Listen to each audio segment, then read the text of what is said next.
Welcome once again to Lehto's Law. Here's Steve Lehto. Recent case from the U.S. Supreme Court addresses computers. Several people asked me to take a look at this. And this is a case involving a guy named Van Buren. Not the president, but just a police officer in Georgia. He was a police sergeant there, and in the course of his duties, Van Buren crossed paths with a man named Andrew Elbow. Now, the deputy chief of Van Buren's department considered Elbow to be very volatile and warned officers in the department to deal with him carefully. Notwithstanding that warning, Van Buren developed a friendly relationship with Elbow, or so Van Buren thought, when he went to Elbow to ask for a personal loan. Unbeknownst to Van Buren, Elbow secretly recorded that request and took it to the local sheriff's office, where he complained that Van Buren had sought to shake him down for cash. The taped conversation made its way to the Federal Bureau of Investigation, which devised an operation to see how far Van Buren would go for money. They're going to do a sting. The steps were straightforward. Elbow would ask Van Buren to search the state law enforcement computer database for a license plate purportedly belonging to a woman whom Elbow had met at a local bar. Elbow, no stranger to legal troubles, would tell Van Buren that he wanted to ensure that the woman was not, in fact, an undercover officer. In return for the search, Elbow offered to pay Van Buren $5,000. Things went according to plan. Van Buren used his patrol car computer to access the law enforcement database with his valid credentials. He searched the database for the license plate that Elbow provided, and after obtaining the FBI-created license plate entry, Van Buren told Elbow that he had information to share. So the entire case hinges on, was what the police officer did there, was it illegal, and did it violate a particular law? Because he had authorization to use that database search functionality as part of his job, but he misused it at that moment in time. So as you might guess, there's probably going to be department policies on that. But there's also a federal statute on computer hacking. And the question is, did he violate that? So recently, and now the story here goes from the National Law Review, breaking SCOTUS slashes scope of cybercrime statute. So they ruled in favor of Van Buren. The Supreme Court handed down a decision significantly narrowing the scope of the Computer Fraud and Abuse Act, a federal statute that can impose both criminal and civil liability on anyone who intentionally accesses a computer without authorization or exceeds authorized access. This is the first time the Supreme Court has looked at this statute. And that's one of those things where the law got passed a long time ago. It's been in the books for a while. It's been litigated a lot at these lower levels, and it's worked its way up slowly. And it finally got to the point where the Supreme Court said, we'll take a look at this. This case was a 6-3 opinion, 6-3. Case is called Van Buren versus United States, and it was written by Justice Barrett, the opinion was.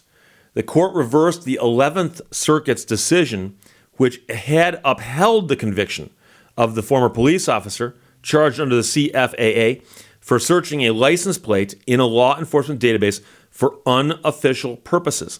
His conviction concerned the provision of the statute that made it illegal to access a computer with authorization and to use such access to obtain information in the computer that the accessor is not entitled so to obtain. The officer appealed, claiming that the CFAA did not cover unauthorized use of the database that he was authorized to access as part of his job. So we're going to split some hairs here. And the question is, I've got a computer in front of me. I'm allowed to use this computer. And there's stuff on the computer I'm allowed to use. So there's the computer and there's the stuff on the computer. So I'm using a computer I'm allowed to use, and I'm looking at stuff I'm allowed to look at, but I look at it for the wrong reason. Does that violate the statute? In other words, I'm not using a computer I'm not allowed to use, and I'm not going onto a computer I'm allowed to use and looking at files I'm not allowed to look at. I'm looking at files I am allowed to look at under normal circumstances. And again, I admit they're splitting hairs. I'm not saying I even agree with this opinion, but I'm just here to deliver the news to you. The Supreme Court's ruled 6-3. So the CFAA was passed in 1986. Remember what type of computer you were using in 1986? Yes. So it's considered to be the primary anti-hacking law and prosecutorial tool against outside actors who are accused of breaking into computer networks, although the statute has also been litigated recently in the commercial context, including in relation to data scraping. It forbids individuals from intentionally accessing a computer without authorization or accessing it but exceeding authorized access. The Supreme Court granted cert in this case to resolve a split in authority among the courts of appeal regarding the scope of liability under the CFAA's exceeds authorized access clause. So one court of appeals had said, yeah, this would count. Other court of appeals says, no, this wouldn't count. So here we go. In a 6-3 opinion, the majority closely parsed the language, P-A-R-S-E-D, parsed, which means to split hairs. And they examined the types of activities that constituted exceeding authorized access. Ultimately, the court concluded that the provision that plaintiff had been convicted under covers those who obtain information from particular areas in the computer, such as files, folders, or databases, to which their computer access does not extend. It does not cover those who, like petitioner, have improper motives for obtaining information that is otherwise available to them. So this guy had access to the computer legally. He had access to the contents and various databases in the computer legally. And he went on the computer and into the database, and his motives were wrong. But he was allowed to be there. And that's the distinction. So if there was a database on the computer that he was not allowed to access, but he accessed that, then you'd have something to talk about.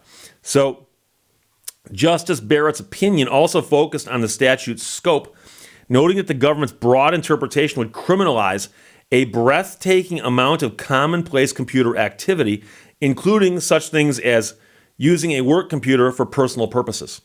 And arguably, that could have been done by reading the statute as broadly as some people were reading it.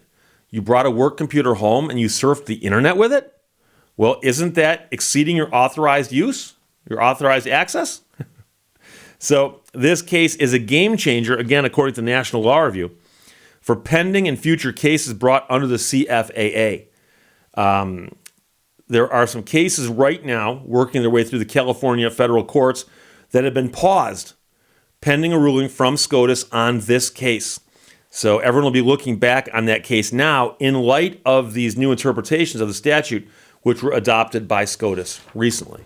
So this is an interesting case. And the biggest takeaway that I have here is that this law was passed in 1986. And I remember the first few computers I got in the early, well, let's say I actually had a computer. Wasn't a very powerful one, but I actually had a computer in 89 or 90.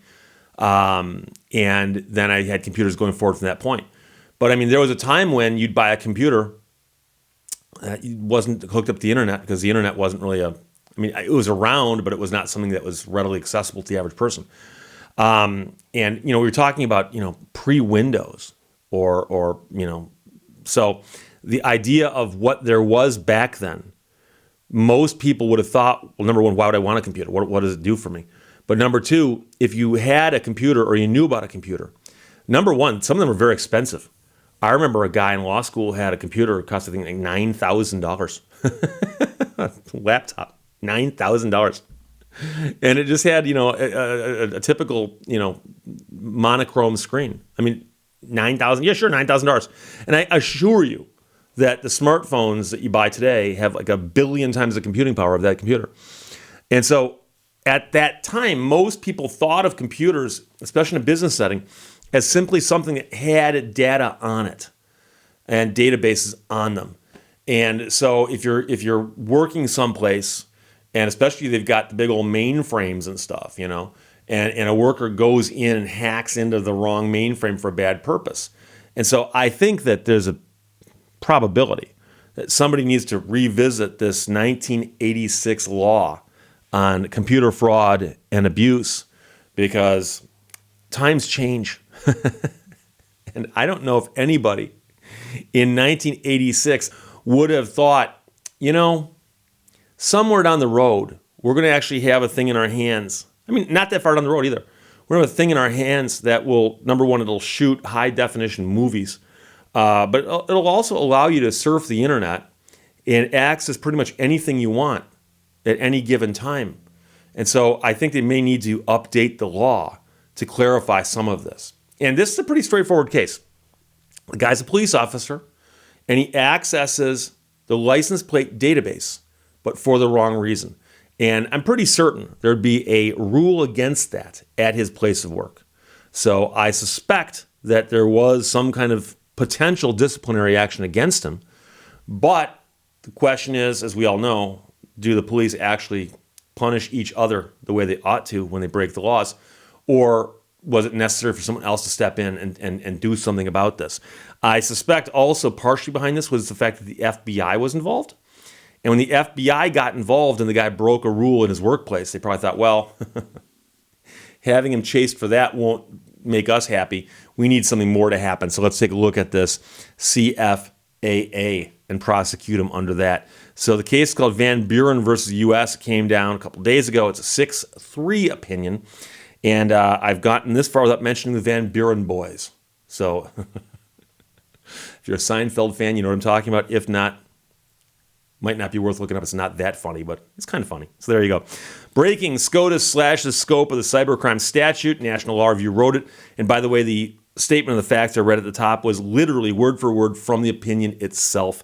Donald and Philip, thanks for sending it. Questions and comments? Put them below. Let's talk to you later. Bye-bye. Thank you for watching Lehto's Law. If at first you don't succeed, then skydiving definitely isn't for you.